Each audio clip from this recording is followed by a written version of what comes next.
오늘 저희가 같이 보실 하나님 말씀은 이사야서 24장 1절부터 3절과 그리고 17절부터 끝절 23절 그리고 25장 1절부터 18절 말씀입니다. 이사야서 24장 1절부터 3절 그리고 17절부터 25장 8절까지입니다.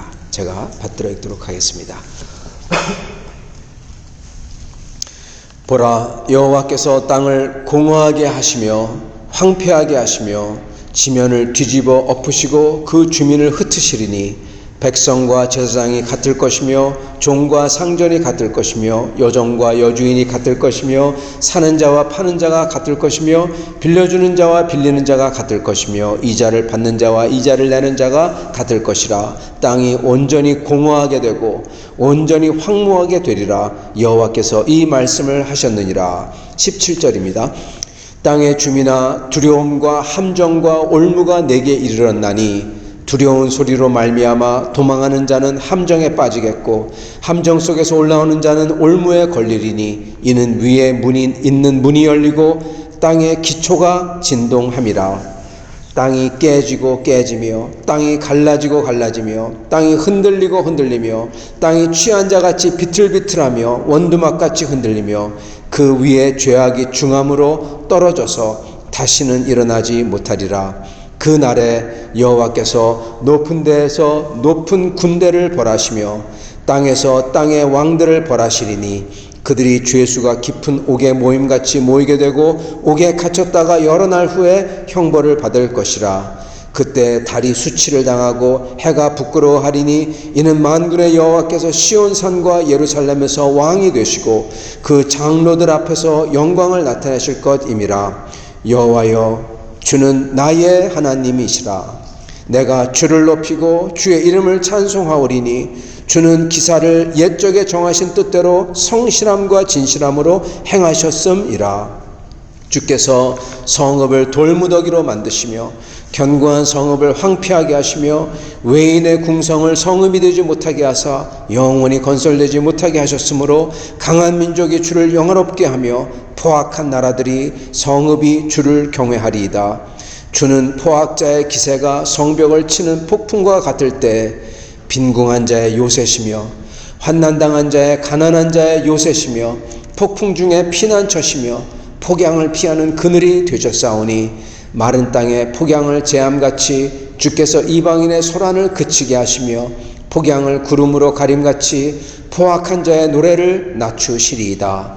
만군의 여호와께서 이 산에서 만민을 위하여 기름진 것과 오래 저장하였던 포도주로 연회를 베푸시리니 곧 골수가 가득한 기름진 것과 오래 저장하였던 맑은 포도주로 하실 것이며 또 이 산에서 모든 민족의 얼굴을 가린 가리개와 열방 위에 덮인 덮개를 제하시며 사망을 영원히 멸하실 것이라. 주 여호와께서 모든 얼굴에서 눈물을 씻기시며 자기 백성의 수치를 온 천하에서 제하시리라. 여호와께서 이같이 말씀하셨느니라. 아멘. 성도 여러분, 오늘 말씀을 이렇게 들으면은 어디서 많이 들었던 그러한 메아리가 울려지지 않습니까? 예. 얼굴에서 눈물을 씻겨주시며 사망을 영원히 멸하실 것이며 여러분, 이게 사실은 요한계시록이 여기서 모티프를 많이 따온 겁니다. 인간적으로 얘기하자면요, 여기에 이사야에 있는 계시를 먼저 이사야가 받았는데 사실 이사야서 24장은 요한계시록 전체라고 얘기할 수가 있어요. 그걸 한 장에 받은 겁니다. 그것을 세례 요한이, 사도 요한이 그것을 더 크게 자세하게 점진적 계시죠. 점진적으로 더 계시를 정확하게 해줘. 그거를 더 점진적으로 크게 받은 게 요한계시록이라고 할 수 있는 것입니다. 그래서 오늘 나온 이 말씀은 이사야서 24장은 마지막 때 보면은 땅이 공허하고 황폐하고 그리고 여기 보면은 백성과 제사장이 같고 종과 상전이 같고 빌려주는 자와 빌려주는 자가 같고, 이게 무슨 얘기냐면은 토탈 카오스, 완전한 카오스입니다. 모든 사회 질서가 다 그냥 흐트러진 거예요. 그래서 그 다음 3절에 나오는 게 땅이 완전히 공허하게 되고, 완전히 공허하다. 모든 이 사회의 social fabric, 사회의 이러한 이음새가 다 찢어져 나가서 하나도 없는 거.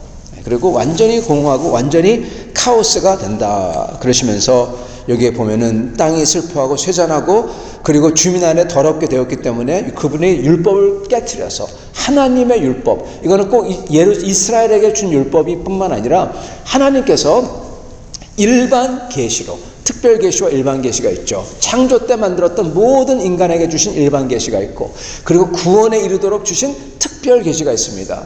그리고 일반 은총, 모든 인간에게 주신 일반적인 은총이 있고, 그리고 구원받는 자에게 주신 특별한 은총이 따로 있죠. 하나님께서 모든 일반적인 사람에게 다 은총을 주시고, 그 당시에는 구원이 필요 없기 때문에, 어차피 다 구원받았기 때문에 하나님께서 그러한 약속, 하나님과 인간과의 약속을 다 했는데 이걸 다 깨뜨렸다는 겁니다. 아담이. 왜요? 내가 하나님이 되고자 했으니까. 그래서 아담에게 속한 모든 게, 하나님이 아담에게 모든 걸 주셨죠. 근데 아담이 반란을 일으켰기 때문에 아담에게 속한 모든 것도 다 반란군 소속이 되는 거예요. 다 깨져야 되는 겁니다. 이제는 하나님 앞에서는. 그래서 온 세상이 죄짓고 온 세상이 멸망을 당한다는 뜻이 그 뜻입니다. 죄는 인간만이 아니라 온 세상에 다 퍼져 있다가 그 뜻이에요. 아담에게 속했기 때문에, 반란군 소속이기 때문에 다 이제는 하나님에게 멸망의 대상이 됐다는 것입니다. 그래서 언약을 깨뜨렸다. 24장 5절을 보면은 그게 뭐냐면 하나님께서 일반적으로 창조 때 하셨던 그 모든 약속을 다 깨뜨려 버렸다. 그러므로 벌이 내려온다. 즉 궁극적인 심판은 인간이 지은 죄, 하나님에게 반역한 그 죄, 우리 속에도 흐르고 있는 그 반역의 그 죄, 그것 때문에 궁극적으로는 다 모든 게 다 심판을 받게 되어 있다라는 것이죠. 그래서 그것 때문에 드디어 심판이 임한다는 것입니다. 그래서 쭉 나오면서, 그러면서 여기 보면은 땅이 깨지고 흔들리고 취한 자같이 비틀리고, 이 세상에 있는 건 전부 다다. 모든 게 다 깨진다는 것이죠. 땅이 흔들리면 남아나는 게 없죠. 땅에서 깨지고 위에서 내려오고, 그거 갖다가 보여줍니다. 노아 때처럼 위에서 물이 쏟아지고 땅 밑에서 물이 올라오는 것처럼 완전히 그거는 그냥 파괴되는 거죠. 그러한 모습을 보여줍니다. 그러면서 21절에 그날에 여호와께서 높은 데에서 높은 군대를 벌하시며, 즉 사단 마귀를 그의 모든 소속된 것을 다 벌하시며, 땅에서는 땅의 왕들을 벌하신다. 인간과 사단 마귀들을 다 벌하신다. 그런 다음에 22절에 보면은 깊은 옥에 가둔다. 사단을 그 무저갱에 가뒀다가 다시 때가 되면 꺼내서 심판하시죠. 요한계시록에 보면은 똑같습니다. 그리고 사단과 그 속한 것들을 다 옥에 집어넣었다가 때가 되면 꺼내서 이제 하나님이 다 벌하신다. 그리고 달이 수치를 당하고 해가 부끄러워지고, 요한계시록에 나오는 것처럼 달과 해가 가려지고, 그렇죠? 그리고 23절에 보면은 하나님 예루살렘에서 하나님이 왕이 되시고, 그리고 장로들 앞에서 영광을 나타내시리라. 요한계시록 보면은 12 장로들과 12 제자들 나오죠. 장로들이 왜 나오나? 여기서 나오는 겁니다. 장로들이 써있기 때문에 그 장로들이 거기 나오는 거예요. 그래서 요한계시록에 완전히 축소판입니다. 그렇게 된 다음에 이제 25절에서 이사야의 시가 나오죠. 이사야의 개인적인 시편과 똑같아요. 여호와여 주는 나의 하나님이시라. 내가 주를 높이고 찬양처럼, 시편 나온 찬양처럼 주의 이름을 찬송하오리니, 쭉 나가는 것입니다. 자, 오늘 여러분에게, 우리 성도님들에게 전하고자 하는 것은, 먼저 이거를 알아야 되고, 지금 어떤 상황인지 알아야 돼요. 지금 상황이 요한계시록을 언급할 만큼 그만큼 어둡고 소망 없고 희망이 하나도 없고 암울하고, 그리고 무시무시한 상황이 임박한 때라는 것입니다. 이사야 때는 어떤 때입니까? 지금 쭉 읽었지만은 이 사람들이, 우시아 왕이 죽던 해에 어떻습니까? 사람들이 아람과 북이스라엘이 연합하여 쳐들어온다. 그래서 모든 사람들의 마음이 사시나무 떨리듯 떨렸다. 그렇게 기록합니다. 우시아 왕 때 그래도 꽤 힘이 있던 때인데, 이스라엘이 아주 굉장히 번창했던 때인데, 그러나 아람과 북이스라엘 동맹을 맺고 쳐들어온다니까 사람들이 다 떨고 있어요. 그래서 떨지 말라고. 근데 사람들이 그걸 믿질 않죠. 이들이 아수를 통해서 흔적도 없이 다 임마누엘이라는 한 애가 태어나는데 걔가 젖 먹을 때 정도면은 음식을 먹을 때 정도면 이 두 나라들은 아예 존재도 하지 않을 거다. 그렇게 말씀을 전합니다. 그러다가 사람들이 그러면 아수르하고 동맹을 맺어야 되지 않냐. 예레미야서에 나오는데 그러니까 아수르가 너희를 치는 게 아수르다. 어쩌면 그럴 수가 있냐. 근데 아수르 동맹을 맺자 막 그러죠. 처음에는. 그러다가 아수르가 쳐들어온다. 그러니까 또 사람들은 애굽하고 동맹을 맺자 그러죠. 그 아수르를 하나님께서 흔적도 없이 바벨론을 통해서 다 없애실 거다. 이렇게 말씀을 전하죠. 이스라엘은 지금 남유다 얘기합니다. 죄송합니다. 남유다. 온전히 남은 하나님의 백성은 남유다밖에 없습니다. 이스라엘은 이미 하나님을 잊어버린 이방인과 똑같아요. 지금 북이스라엘과 아람 쳐들어온다고 하고 아수르가 쳐들어온다고 하고 바벨론이 쳐들어온다고 하고 성도 여러분, 옛날의 전쟁은요 무시무시한 전쟁입니다. 큰 함성과 함께 그 성벽을 허물어뜨리려고 하고 사람들이 그걸 오르고 죽고 죽이고 무시무시합니다. 그게 닥쳐온다고 하고 있는 것입니다. 그것도 한 번이 아니라 이렇게 파도가 치듯이 그러한 상황입니다. 이러한 상황 속에서 지금 이사야가 24장에 보여주시는 게 무엇입니까? 묵시록입니다. 묵시록. 정말로 세상이 다 무너지는 듯한, 정말로 무너지죠. 적어도 이 성도 남유다 사람들 중심으로 봤을 때는 온 세상이 다 무너지고 있죠. 성벽도 말 그대로 무너지고 곧 무너질 거고. 그러한 상황에서 어떠한 소망을 가질 수 있을까? 그랬을 때 선지자 이사야가 하시는 말씀은 지금 그 상황을 보시면서 그 상황에 말씀하시면서 또한 건너뛰어서 모든 성도는 이 상황뿐만 아니라 영원을 살 존재이기 때문에, 그죠? 우리는 영원을 살 존재입니다. 그렇기 때문에 그는 지금 이 상황뿐만 아니라 앞으로 멀리까지 하나님께서 궁극적으로 하실 일까지, 그래서 우리가 그걸 경험할 거죠. 그 일까지 다 얘기해 주시고 계시는 거예요. 그래서 하나님께서 그러나 그럼에도 불구하고 그 땅이 흔들리고 그리고 모든 게 다 무너지고 지금 무너지지만은 앞으로도 그럴 것이고 그게 일어난 다음에 하나님께서는 높은 데에서 높은 군대를 벌하시고 땅에서는 왕의 모든 왕들을 다 벌하시고 그리고 모든 자들을 그 옥에 가뒀다가 다 심판하시고 그런 다음에 하나님께서는 시온산에 좌정하사 우리를 다스릴 거라. 그게 온다. 그 말씀을 주시는 것입니다. 전에도 말씀을 전했지만은 어떤 사람들은 이러한 성경 말씀을 들으면은 너무나 먼 얘기야. 나와 무슨 상관이 있는데 그렇게 생각할 수 있는 사람 할 수도 있다고 말씀을 드렸습니다. 그러나 그거는 그 사람은 자기 자신을 모르는 사람이에요. 우리는 아까도 말씀드렸지만은 지금 이 순간을 살지만 또한 동시에 우리는 앞으로 영원을 살 존재들입니다. 우리의 영혼은 파괴되지를 않아요. 파괴되지를 않아요. 영원히 남아요. 그렇기 때문에 영생에 이르는 천국이든지 아니면은 영벌에 이르는 지옥이든지 그렇게 되는 겁니다. 파괴가 안 되기 때문에. 왜냐하면 우리는 하나님의 영을 받은 사람들이거든요. 처음부터 하나님이 당신의 루하, 당신의 영을 우리 코에 불어넣었잖아요. 우리는 하나님에게서 나온 영이 있는 존재들인 겁니다. 그렇기 때문에 멸하지가 않아요. 그래서 여기에 나오는 이 앞의 말씀들을 가지고 어떤 사람은 이게 위로가 안 된다, 나 무슨 상관이냐 그러는데 그건 자기 자신을 모르는 거예요. 우리는 눈을 감았다가도 곧 깨어날 겁니다. 흙에 들어가 눈을 감았다가도 곧 깨어날 사람들이에요. 눈 뜨면은 잠자는 것처럼 눈 감았다가 뜨면은 새벽이에요. 그죠? 저녁 때 잤는데. 그래서 주님을 뵐 겁니다. 그렇기 때문에 우리는 이게 중요합니다. 지금 여기서 선지자 이사야는 그게 온다. 그렇기 때문에 성도는 그것을 바라면서 지금 현재를 어떻게 사느냐? 지금 현재를 하나님을 기뻐하는 기쁨으로 살아야 된다는 것입니다. 기쁨 그러면 좀 말이 이상하지만은 이게 하나님을 알고 주님이 주시는 그 약속을 알고 주님이 지금 나와 함께 계심을 알고 그리고 그 주가 내가 어떻게 되든 간에 나와 함께 계시고 나를 보호하신다는 것을 알 때 상황과 상관없이 그 속에서 나오는 하나님에 대한 감격과 사랑이 있습니다. 이거를 구원의 기쁨이라고 부르기도 합니다. 이 기쁨을 가지고 살아야 되는 것입니다.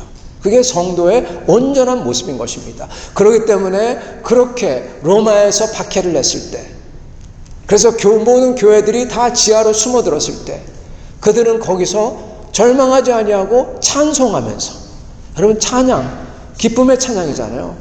찬양하면서 주님을 기뻐하며 살았고 또한 죽었던 것입니다. 저희는 주님을 기뻐하며 살아야 되는 것입니다.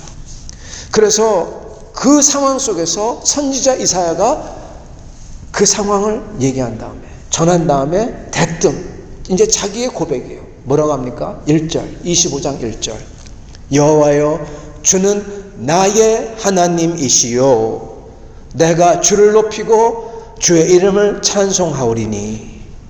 그렇게 나갑니다. 주는 나의 하나님이시요.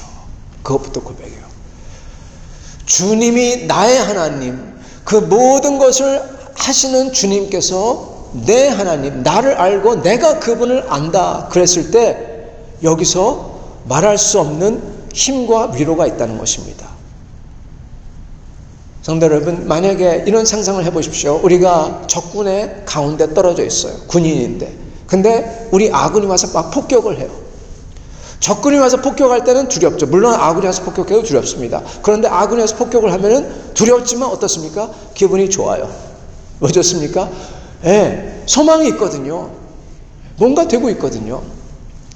하나님께서 하나님의 역사를 하십니다. 하나님의 심판을 하십니다. 성도는 그 중에 있으면서 거기서 힘들죠. 무섭죠. 두렵죠. 그러나 또한 동시에 이게 하나님의 역사임을 알 때 그에게는 기쁨이라고 표현할 수는 없지만은 뭐라고 얘기할까요? 힘이 있는 것입니다. 소망이 있는 것입니다. 알거든요. 이게 하나님인 줄. 이사야는 마치 그러한 사람처럼 25장 1절에 고백하는 게 딱 그 모습입니다. 여호와여 주는 나의 하나님이시라. 내 우군입니다. 내 왕입니다. 내가 지금 여기서 적군 가운데 떨어져서 사방에 적이 둘러싸여 있고 소망이 없는 것 같은데 지금 내 왕 되신 분이, 우군이 와서 폭격을 해주는 거예요. 여호와여 나는 주는 나의 하나님이시라. 내가 주를 높이고 그 속에서도 내가 주를 높이고 주의 이름을 찬송하오리다. 왜냐하면 주는 기사를, 기적적인 역사를 옛적에 정하신 뜻대로 성실함과 진실함으로 행하셨습니다. 성도 여러분, 지금 일어나고 있는 그 모든 일들, 적어도 이사야에게 일어나고 있는 지금 온 땅이 꺼지고 하늘이 무너지는 듯한 이러한 침공과 이러한 무시무시한 일들이 뭐냐? 이사야가 하는 말이 옛적에 정하신 뜻이라는 것입니다. 이거대로 지금 성실하게 주님께서 이걸 하고 계시다는 거예요. 즉 하나님의 구원 역사를, 하나님께서 끝에 가서는 우리를 구원할 그 구원 역사를 지금 성실하게 진행하고 있습니다. 내가 그걸 어디서 보냐? 내가 그것을 이 모압과, 아람과 이스라엘, 그리고 아수르, 바벨론, 이들의 침공하는 데서 하나님께서 하시는 성실한 역사를 내가 지금 봅니다. 그렇게 고백하고 있는 것입니다. 이게 그 뜻이에요. 네, 그죠? 주는 기사를 옛적에 정하신 뜻대로 성실함과 진실함으로 행하셨습니다. 주께서 성읍을 돌무더기로 만드시며, 그겁니다. 성읍들을 돌무더기로 만들고 그리고 황폐하게 하고 죄인의 궁성을 완전히 허물어뜨리고 이런 게 주님께서는 성실과 진실함으로 주님께서 언약한 대로 하고 있는 행위라는 것입니다. 그래서 강한 민족이 주를 영화롭게 하고 나중에 포악한 나라들이 성읍이 주를 경외하리이다. 그래서 어떻게 되느냐? 4절, 25장 4절 주는 포악자의 기세가 성벽을 치는 폭풍과 같을 때 빈궁한 자의 요새시며 환난당한 가난한 자의 요새시며 폭풍 중에 피난처시며 폭양을 피하는 그늘이 되셨사오니 마른 땅에 폭양을 제함같이 주께서 이방인의 소란을 그치게 하시며 폭양을 구름으로 가님 같이 포악한 자의 노래를 낮추시리이다. 이사야는 그 포악자의 기세가 성벽을 치는 폭풍과 같을 때, 진짜 말 그대로 그는 성벽을 그들이 그 군인들이 막 그냥 폭풍과 같이 치죠. 그때 빈궁한 자의 요새고 환난당한 자와 가난한 자의 요새다. 그렇게 고백하고 있어요. 성도 여러분, 우리의 삶이 여러분 딱 이래야 되는 것입니다. 우리 신앙인들은, 하나님을 아는 백성은 여러분 저희에게는 기쁨이 있고 그리고 평화가 있고 소망이 있어요. 언제요? 이렇게 환난 속에서도 심지어. 왜냐? 우리는 알거든요. 하나님께서 지금 나를 하나님의 날개로 감싸고 계시구나. 성도 여러분, 어려움을 당한 것은 어려움을 당한 것입니다. 이를 말할 수 없이 어렵고 어떤 때는 억울하고 어떤 때는 괴롭고 그럴 때가 있습니다. 그런데 그 속에서 하나님을 아는 사람은 신기하게도 하나님이 나를 지금 그 와중에서도 보호를 하고 계시구나. 아니, 오히려 이러한 일들이 이해는 안 되지만 더 나쁜 일이 있을 수도 있는데 오히려 이걸로써 더 나쁜 것을 막아주고 있는 거구나. 오히려 이걸로써 하나님께서 나로 하여금 더 좋은 곳으로 이끄시는구나. 여러분, 그게 느껴져요. 성도 여러분, 그 어려움은 어려움입니다.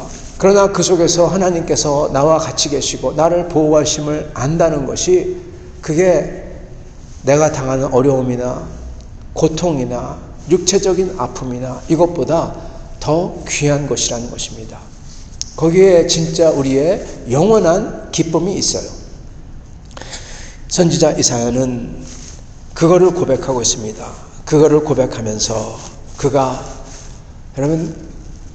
받은 계시, 이 요한이 요한계시록 때 받은 그 모든 계시를 받지만 선지자 이사야는 그걸 아주 짧게 간략하게 말을 하죠. 이 산에서 하나님께서 만민을 위한 잔치를 준비할 거고, 그리고 모든 민족의 얼굴을 가렸던 가리개를 다 벗겨서 모든 민족이 하나님을 알게 할 거고, 모든 민족이 하나님 앞에 나오게 할 거고, 그리고 사망을 영원히 멸하실 것이라. 그리고 모든 얼굴에서 하나님께서 눈물을 주님이 닦아주시라. 그 위로를 주십니다. 성도 여러분, 성도는 정말로 복받은 사람입니다. 우리는 얼마나 복받았는지 알아야 됩니다. 왜냐하면 우리는요, 이 어려움 가운데에서 하나님께서 온 세상을 주관하고 계시고 있다는 것을 알기 때문에 이 우리가 당하고 있는 상황이 그 속에서도 저희는 온전한 것을 볼 수가 있고 느낄 수가 있어요. 그게 축복이고요. 그리고 그 속에서도 여기에 나오는 것처럼 만민을 위한 하나님의 그 잔치를 준비하셨다, 그 소망이 있다는 것을 안다는 것 자체가 그냥 헛된 소망이 아니라 그게 확실히 있다는 것을 안다는 것 자체가 그게 얼마나 큰 축복인지 모릅니다. 여러분, 우리는 맨 마지막 때 하나님께서 우리와 함께 이렇게 하실 것을 압니다. 어떻게 알 수가 있습니까? 왜냐하면 예수님의 부활 때문에 알 수가 있어요. 예수님의 십자가 죽으심과 부활 때문에 이 모든 것을 알 수가 있는 겁니다. 부활이 있기 때문에, 그거를 두 눈으로 똑똑히 본 사람들이 있기 때문에, 한 사람도 아니요, 두 사람도 아니요, 12사람도 아니요, 500명이 동시에 봤기 때문에, 여러분, 거기에 우리의 믿음의 베이스가 있는 것입니다. 확실하거든요. 증거, 팩트가 있거든요. 그리고 그거를 입증하는 초대교회 성도들의 삶이 있어요. 그리고 죽음이 있어요. 죽을 때도 기뻐하며 찬양하며 죽어갔어요. 왜요? 봤기 때문에. 영원한 게 있는 것을 알기 때문에. 우리는 그것을 가졌기 때문에 확실하게 아는 겁니다. 그렇기 때문에 그러한 미래에 대한 소망이 있다는 것을 알고 있는 우리가 얼마나 큰 축복을 받는지 모른다는 것입니다. 왜요? 그러한 사람들은 분명한 맵을, 분명한 지도를 갖고 있기 때문에 그 모든 것 와중에서도 감사하고 기뻐하고 찬양할 수가 있기 때문에 그런 것입니다. 사랑하는 성도 여러분, 저희는 저의 사는 삶은요, 그 이사야가 봐도 그렇지만은, 이사야가 지금 미래를 얘기하는 것 같지만은, 또한 동시에 이사야는 자기 시대를 얘기하고 있습니다. 자기 시대 때 아람과 북이스라엘, 아수르, 바벨론, 무시무시한 침공들이, 살육들이 일어날 거거든요. 자기 시대를 얘기하고 있어요.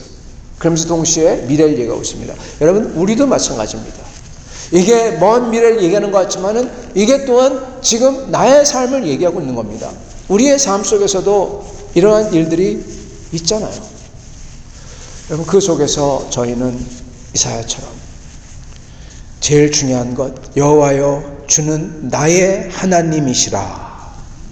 그 하나님이 나의 하나님이시기에 그 모든 폭풍과 모든 그 속에서도 물론 그거 우리가 겪지만 그렇지만 주님이 나를 붙들고 계시고 분명히 끈을 붙잡고 계시고 그리고 인도하고 있다. 이것을 놓치면 안 될 것입니다. 그것을 믿는 사람들에게 하나님께서는 이루 말할 수 없이 큰 소망을 주시고 그 속에서 힘을 주시고 그리고 거기서 이사야처럼 그것을 넘어 그 구름을 뚫고 나와 하나님을 찬양하는 그 밝은 빛 앞에 나가 찬양할 수 있는 그 능력과 기회를 주실 줄 믿습니다. 그것을 받아 생활하시는 여러분과 저가 되시기를 간절히 축원합니다. 같이 기도하겠습니다.